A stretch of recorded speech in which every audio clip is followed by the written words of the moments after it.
talk about Riemann sums and definite integrals. So back to 4.2, when we talked about the definition of area and how to find that, we used rectangles that had the same width.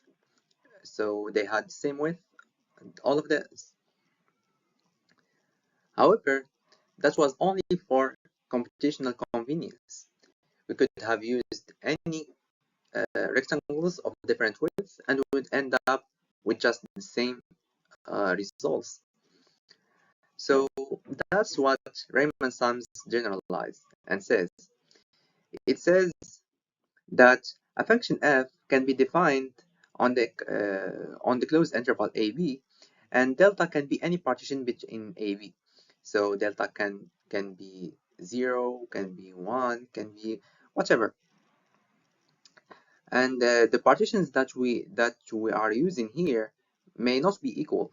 The cases we used before were just exceptions of Riemann sums. So let's continue in the definition. And they said that if Ci is any point in the subinterval, if Ci is any point in the ith subinterval, then the sum, just like as we saw before, is just the sum f of Ci delta xi, where Ci is just a point between the endpoints of the interval that we are using, and delta xi is just any partition that we use in our sum, and this sum is called Riemann sum of f for the partition delta. And delta, as I said before, is any partition. The partitions of our sum may not be equal. Through this definition here, we can also define another concept, which is the definite integral. The definite integral is, well, different. We already talked about indefinite integrals, where we just used integral of f of x dx. Well, the difference between this and the definite integral, which we'll see right now, which is this one, is that here in the definite integral we are integrating over a certain interval, whereas here in the indefinite integral there is no particular interval. We are just integrating. We're just trying to find the original function. So the definition of a definite integral given here, they say that if a function f is defined on the closed interval AB and the limit of Riemann sums over the partition delta exists, which means that if this limit of the Riemann sum, this is the Riemann sum that we talked about earlier, if its limit as delta approaches 0, as these partitions get smaller and smaller, so if the limit exists, then we can define a definite integral, which we call integral AB f of x dx. So the limit is called definite integral of f from a to b, and the number a is the lower limit of integration and number b is the upper limit of integration. These are just this just means that a is the starting point and b is the ending point of our integration. That's what they mean by that. And now that we define the definite integral, we can also define some properties of this definite integral, and how to know if an integral or if a function is integrable or on an interval AB. It just needs to be continuous. Why is that? Because if a function is continuous, let's say that we have this function here, as long as it's continuous, we can always find the area under its curve, under this curve here. However, if we had, let's say, something like that, something like that, we may not be able to find the area under this whole curve. We may be able to find the area here, and when you're trying to find the area in this particular places, we are assuming at the same time that this small piece of the function is continuous. So we can't just come in and say, and try to find the area when the function is not continuous. And that's what they say in this theorem here. They say that if a function f is continuous on the closed interval ab, then f is integrable on ab, and that is that the integral from a to b of f of x dx exists. So this means that continuity implies integrability. This also leads us to define the area as the integral from a to b of f of x dx. Why is that?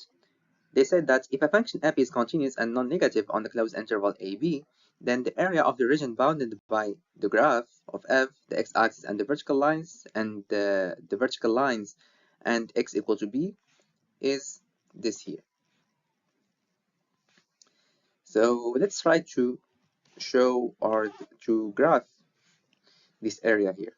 So we have a function. This function is continuous and it's positive. Then they say that if f is continuous and non-negative on AB, then the area of the region bounded by the graph of f, this is the graph, the x-axis, this is the x-axis, and the vertical lines, and x equal to a and x equal to b. So we can come here. This is a, this is b. So the area that we are trying to find is just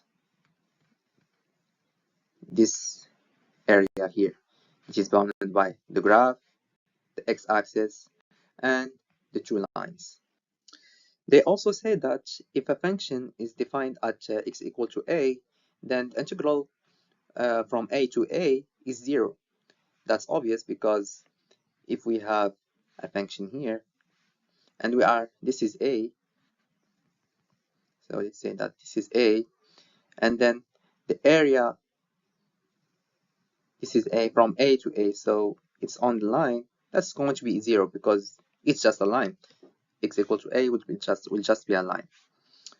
So the second thing they say is that if a function f is integrable on ab, then the integral from b to a is equal to minus the integral from a to b.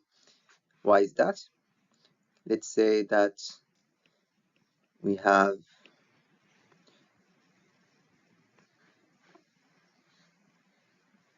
this here. This is our function again. So this is b, this is a. So the area, if we were to take the area from b to a, it's going to be different from a to b. Well, this may not show in the graph because we assume that it's just the same area, but if we were to go again and do the limit of the sum, of the Riemann sum, we'll end up with a negative value in case we do b minus a and a minus b. That will be different. They'll just be opposite. Important property is that if f is integrable on the three closed intervals determined by a, b, and c, this means that if f is defined on, let's say, ab and then bc, or any two intervals, let's say ab, bc, or ab, c, ac, or anyway, and then two intervals that it's either this and this, or this and this, or this and this, whichever interval that has all a, b, and c, if f is defined on them all, then we can rewrite the integral of x from a to b as the integral from a to c, then the integral from c to b. It's like we're dividing that integral to go from point A, from instead of going directly from point A to B, we are going to point A, from point A to point C, then from point C to point B. This is what is illustrated here, is that if we have the first interval that we had was from A to B, then if C was in the middle, then we can just have the integral from A to B will just be the integral from A to C plus the integral from C to B, because the area here will just be the sum of the two. In definite integrals, we can also apply the properties that we've discussed earlier in for indefinite integrals. So we're talking here about the basic integration rules. So in this case, if we were to multiply the f of x by k, we can take k outside of the integral and just integrate over f. The integral of the sum of two functions is just the sum of the integrals of the two functions. There is also talk about inequality, which we couldn't discuss back when we talked about indefinite integrals. Here in definite integrals, we can see that f of x, the integral of f of x over ab, if f is integrable and non-negative, then it will be greater than 0. On the other hand, if f is negative, then the area will also be considered negative. If the function f and g are integrable on the closed interval ab, and f of x is less or equal than g of x for every x in ab, then if f of x is less than g of x, then, and both of them are continuous, then we can just take the integral of both. F of x dx will also be less than integral ab g of x dx. That's because a and b, a is less than b a is less than b.